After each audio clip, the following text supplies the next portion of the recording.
देव भगवान की जय। जय श्री राम, जय हिंद। इस बार भारत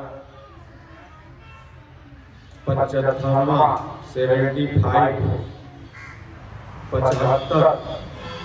गणतंत्र दिवस मना रहा है और ये 75वां गणतंत्र दिवस जो है बहुत ही खास है और इसे मैं प्रभु श्री राम जी के चरणों में अर्पित करता हूँ। 20 मिनट में मैं आपको बताऊंगा कि यह भारतीय संविधान किस तरह से प्रभु श्री रामचंद्र जी से प्रेरित है, किस तरह से भीमराव अम्बेडकर, किस तरह से सुभाष चंद्र बोस, किस तरह से महात्मा गांधी, किस तरह से तमाम स्वतंत्रता सेनानी, संविधान निर्माता डॉक्टर भीमराव अम्बेडकर हो सकते हैं, लेकिन तमाम स्वतंत्रता सेनानी जो थे ये सब लोग किस तरह से भगवान श्री रामचंद्र जी से प्रेरित थे और किस तरह से राम राज्य की परिकल्पना हम सबको थी। ये 20 मिनट के अंदर हम आप सब लोगों को बता देंगे। उसके बाद प्रसाद वितरण होगा, सब लोग अपने अपने घर जाएंगे।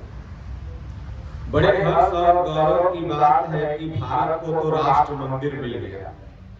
अब आप सोचेंगे कि राष्ट्र मंदिर तो लोकसभा है जहां पर संसद लोग बैठते हैं, फिर ये राष्ट्र मंदिर कैसे मिल गया? देश को चलाने के लिए भले ही आपका मंदिर लोकसभा हो सकता है, लेकिन पूरे त्रिलोक को चलाने के लिए, पूरे विश्व को चलाने के लिए, पूरी मानवता को चलाने के लिए यह राष्ट्र मंदिर प्रभु श्री रामचंद्र जी का जो अयोध्या में बना है, यह इस गणतंत्र दिवस में हम सभी मानवों को मिल गया। प्रभु श्री रामचंद्र जी मानवता के सर्वोत्कृष्ट उदाहरण, भगवान कृष्ण मानवता के सबसे बड़े सर्वोत्कृष्ट उदाहरण। पूरा संविधान दुनिया का जो बना है वह गीता और रामायण से लिया गया। कहीं न कहीं से पूरे विश्व में छुआछूत, ऊंच नीच का वायरस फैला हुआ था और इन वायरसों को दूर करने के लिए जो संविधान कोर कमेटी बनाई गई, जिसका अध्यक्षता डॉक्टर भीमराव अम्बेडकर कर रहे थे, वो भी देखे कि नहीं ये खत्म होना चाहिए। तो प्रभु श्री रामचंद्र जी इन सब चीजों को सबसे पहले ही खत्म कर चुके थे। आप सबरी प्रसंग से देखिए, तमाम प्रसंग ऐसे परमात्मा के जीवन में आए, भगवान कृष्ण के जीवन में आए, जो केवल मानवता को दिया। इसलिए प्रभु श्री राम राष्ट्र है, प्रभु श्री राम विश्व है, प्रभु श्री राम त्रिलोक है। राम व्यक्ति नहीं है, राम व्यक्तित्व है। राम एक विचार है, वह विचार एकता का है, समरसता का है। इस भारत में गीता के अनुसार और प्रभु श्री रामचंद्र जी के अनुसार मात्र 2 जातियां थी। तमाम मानवों को आपस में जीने खाने के लिए हर समय में कई जातियां थी। राम युग में भी यक्ष, नर, किन्नर, नाग, बानर, भालू, ये सब जातियां थी। भगवान कृष्ण युग में भी जातियां थी, आज भी वो जातियां हैं। लेकिन जब से दुनिया बनी है तब से लेके अभी तक केवल 2 जाति है, क्योंकि दुनिया जब बनी थी उसके पहले गीता आ चुकी थी। दुनिया में मानव नहीं पैदा हुआ था, उसके पहले ज्ञान पैदा हो जाता है। देखिए, आप सब लोग बच्चा नहीं जन्माते हैं, उसके पहले ही बच्चा को पढ़ाने लिखाने के लिए सोचते हैं कि 2 रुपया कैसे आएगा, किसको पढ़ाएंगे लिखाएंगे, मतलब ज्ञान को पहले आप लोग करते हैं। उसी तरह से भगवान ने दुनिया को पैदा करने से पहले ही ज्ञान को पैदा किया। तो वह ज्ञान क्या है? गीता।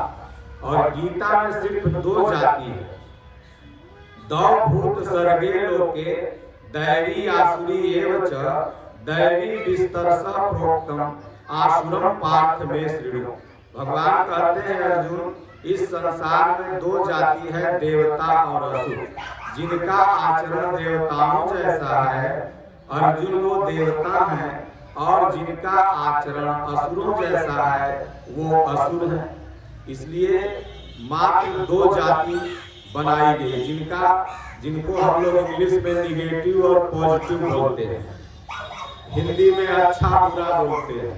तो इसलिए संविधान के पहले पन्ने पर आप लोग ध्यान दीजिए, बाबा भीमराव अंबेडकर राम को क्या मानते थे, और तभी जाकर के भारतीय संविधान का कोई भी पहला पन्ना पलट के देख सकता है। आजकल इंटरनेट मोबाइल सब में है कि उसमें प्रभु श्री राम का चित्र है। इससे यह साबित होता है कि संविधान के कोर कमेटी के अध्यक्ष भीमराव के दिल में भी राम जी थे, क्योंकि राम का जो चरित्र है वह दुनिया का नास्तिक, आस्तिक, पापी, पुण्यात्मा कोई भी हो, मेरे राम को, मेरे भगवान को वो अपने अपने हिसाब से देख लेता है। जाकी रही भावना जैसी, प्रभु मूरत देखी तिन तैसी। इसलिए यह गणतंत्र दिवस अपने आप में बहुत खास है, क्योंकि राष्ट्र का जो व्यक्तित्व है, राष्ट्र का जो विचार है, उनका मंदिर इस बार बनकर के तैयार होकर के आप सब लोगों को, देश के भक्तों के लिए वो सुचारू रूप से चलने लगा। तो प्रभु श्री रामचंद्र जी ने किस तरह से छुआछूत मिटाया था, आप सब लोग रामायण सीरियल देखे होंगे, और वही संविधान आज भी मिटाना चाह रहा है। जब निषाद राज गुह के साथ प्रयागराज में, निषाद राज गुह प्रभु श्री राम का मित्र थे, और भरद्वाज की कुटिया में भगवान पहुंचते हैं, तो भरद्वाज जी प्रभु श्री राम को आसन दे के बैठाते हैं, और निषाद राज वहीं खड़ा रहता है। तो भरद्वाज जी कहते हैं कि अरे निषाद तुम भी बैठो। तो निषाद कहता है, नहीं गुरुदेव, हम वहाँ कैसे बैठ सकते हैं, हम तो अछूत हैं। बोले, रे पगले, राम ने किसको अछूत छोड़ा? जिस देश में राम जैसा व्यक्ति, जिस देश में रामा अवतार हो चुका हो, उस देश का नागरिक छूत और अछूत कैसे हो सकता? राम ने सबको पावन बना दिया है, इसलिए तुम ऊपर चढ़ के बैठो। कितनी बड़ी बात भरद्वाज ऋषि ने कही। इसलिए राष्ट्र मंदिर तो हम सबको मिल गया, लेकिन राष्ट्रीय शास्त्र अभी नहीं मिला। तो निवेदन उसी से किया जाता है जो सुनता है। तो पहले की जो भी सरकारें थी वो धर्म के प्रति निरंकुश। पूज्य गुरुदेव भगवान का जैसा मांग है कि राष्ट्रीय शास्त्र भी मिलना चाहिए। तो राष्ट्रीय शास्त्र क्या बनेगा? गीता। तो आप सब लोग कहेंगे राष्ट्रीय शास्त्र तो संविधान है, संविधान राष्ट्रीय नियम हो सकता है, उस नियम से हमारा देश चल सकता है, लेकिन संविधान राष्ट्रीय शास्त्र नहीं हो सकता। शास्त्र तो ऐसा चीज है जिससे लोक और परलोक दोनों बनता है, और संविधान एक ऐसा चीज है जिससे केवल यह संसार चलेगा, लोक चलेगा, परलोक उससे नहीं बनेगा। परलोक किससे बनेगा? तो शास्त्र से। तो शास्त्र क्या है? भगवान श्री कृष्ण की गीता, जो ये पूरे मानव को एक करके लेके चलती है। इसलिए राष्ट्रीय मंदिर तो इस धार्मिक सरकार ने दे दिया, लेकिन अब जरूरत है इस राष्ट्र को राष्ट्रीय शास्त्र का, जो अवश्य ही इस सरकार को देना चाहिए। और हम सब लोग उम्मीद भी करते हैं कि राष्ट्रीय शास्त्र सरकार देगी। प्रभु श्री रामचंद्र जी से ही मिट्टी से प्रेम कैसे किया जाए, देश से प्रेम कैसे किया जाए, आप सब लोग प्रार्थना में पहले पढ़ते थे। अब तो जितना स्कूल है उतना प्रार्थना आ गया है, लेकिन पहले एक ही प्रार्थना था, वह शक्ति हमें दो दया की कर्तव्य मार्ग पर डट जाए। और उसी में एक लाइन था कि जिस देश में जन्मे, जिस मिट्टी में जन्मे, बलिदान उसी पर हो जाए। तो ये पंक्ति कहाँ से लिया गया? ये राम जी के प्रेम से लिया गया। माता कैकेयी ने जब भगवान को वनवास दिया, ध्यान से सुनिएगा, क्योंकि यह आज का जो मेरा स्पीच है प्रभु श्री राम चरणों में समर्पित है। और दिल खुश है कि राष्ट्रीय मंदिर इस भारत को, पूरे विश्व को मिल गया। अब पूरा विश्व राम के सिद्धांत पर चलेगा। तो आप कहेंगे क्या इसके पहले भारत में मंदिर नहीं था? लेकिन जैसे आप घर में लाइट जला दीजिए और लाइट के अगल बगल कचरा हो, तो प्रकाश आपके पूरे रूम में नहीं फैलेगा। उसी तरह से राम मंदिर तो भारत में बहुत थे, लेकिन अगल बगल ये कचड़े थे, क्योंकि प्रभु श्री राम का जहाँ जन्मभूमि है, जिस स्थान पर उन्होंने जन्म लिया, उस स्थान पर एक भव्य मंदिर नहीं था। और ये सब प्रकाश वहीं तक जाके संकुचित हो जाते थे। लेकिन जब वहां से प्रकाश फैलेगा तो पूरी दुनिया, आप सब लोग मोबाइल से जुड़े हुए हैं, टीवी से जुड़े हुए हैं, देखिए हर जगह भगवान का लोग गुणगान कर रहा है। तो माता कैकेयी ने जब वनवास दिया प्रभु को, तो भगवान बन जाने लगे, तो माता सीता ने कुछ गहने पहन रखे थे, कान में इत्यादि वगैरह, तो वो उतरवाने लगी कैकेयी। देखी गहना बेच करके हो सकता है लोग अपना जीवन यापन कर लेगा। तो गुरु माता जो थी वशिष्ठ जी की पत्नी, क्योंकि नारियां जहाँ रहती थी वहाँ गुरु माता जाती थी, पुरुष जहाँ रहते थे वहाँ गुरुदेव जाते थे। पहले जो भी राजकाज चलता था राम राज्य में, गुरु आज्ञा से चलता था। अब 10-15 वर्ष से अब भी गुरु आज्ञा से चल रहा है। इसके पहले मनमुखी चल रहा था, अपने गुरु था और अपने चेला कुल बनल था, नहीं समझे। अब संतों के आदेशानुसार चल रहा है, शास्त्र के आदेशानुसार चल रहा है। तो गुरु माता ने कहा, अरे पागल, सब गहना तुम दे देगी तो ये नारी का मंगल सूत्र कान में, नाक में, कम से कम हाथ में इतना रहना चाहिए। विधवा नारी जो होती है ये सब नहीं पहनती है, लेकिन सीता सुहागिन है, कैकेयी इतनी पापिनी होगी हमने तो सोचा भी नहीं। राम जी पूरी अयोध्या से न सोना ले गए न चांदी ले गए, लेकिन जानते हैं राम जी अयोध्या से क्या लेके गए थे? वहां की माटी इतना सा लेके गए। और आपने सीरियल में रामायण सागर के देखा होगा कि भगवान राम अपने झोपड़ी में उसी माटी को रखते थे और रोज उसकी पूजा करते थे। तो ये मातृवत भावना भी अगर कोई भी देश अपने देश के प्रति रखता है, वो चाहे भारत हो चाहे और भूखंडों में कोई भी देश हो, राम के समय में तो कोई दूसरा देश था ही नहीं।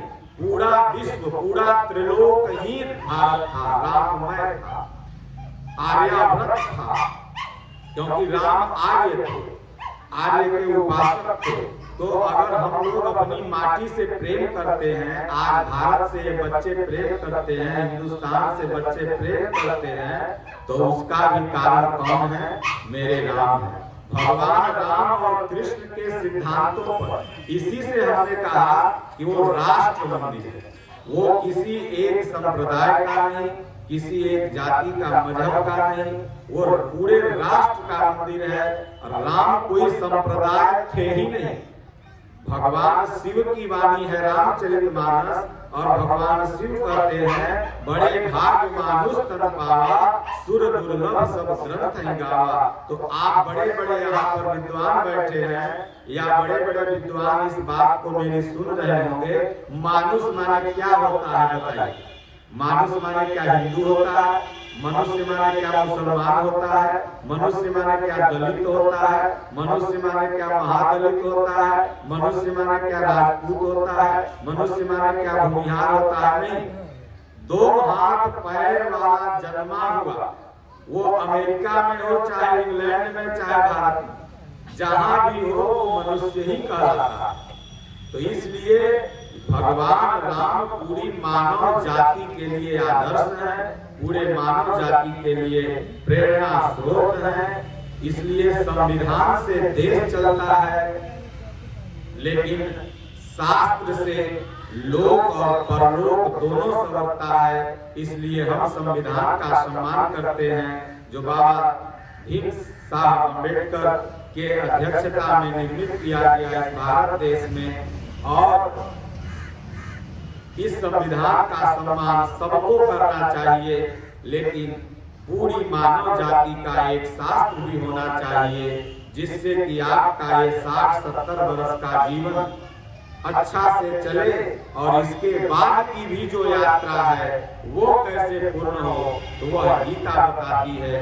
गीता में भगवान ने कहा, अर्जुन यज्ञार्थात् कर्मणो अन्यत्र लोकोऽयं कर्म बन्धनः। यज्ञ के सिवाय संसार में जो कुछ भी किया जाता है वह इसी लोक का बंधन है, न कि कर्म। तो इसलिए इस बंधन को कैसे काटा जाए वह शास्त्र समझा पाएगा। इसलिए संविधान और शास्त्र में अंतर है, कभी समय मिलेगा तो हम बताएंगे। फिर से प्रभु श्री रामचंद्र जी का राष्ट्र मंदिर बनने के उपलक्ष्य में मैं खुशी जाहिर करते हुए इस गणतंत्र दिवस को उन्हीं के चरणों में समर्पित करता हूँ, और सरकार से मांग करता हूँ कि राष्ट्रीय मंदिर आपने दे दिया, अब आपको जरूरत है राष्ट्रीय धर्मशास्त्र देने की। बोलिए श्री सतगुरुदेव भगवान की जय। बोलो जय सिया राम, जय जय सिया राम।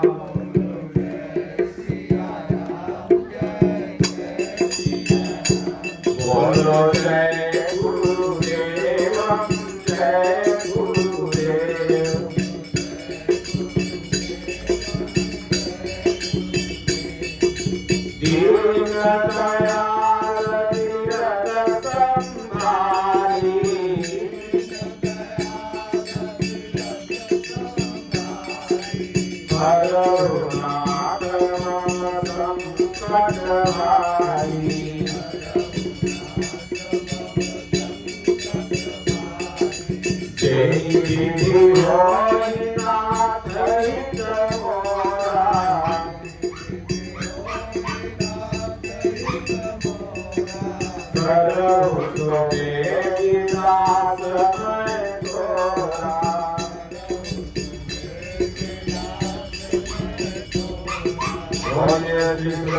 भगवान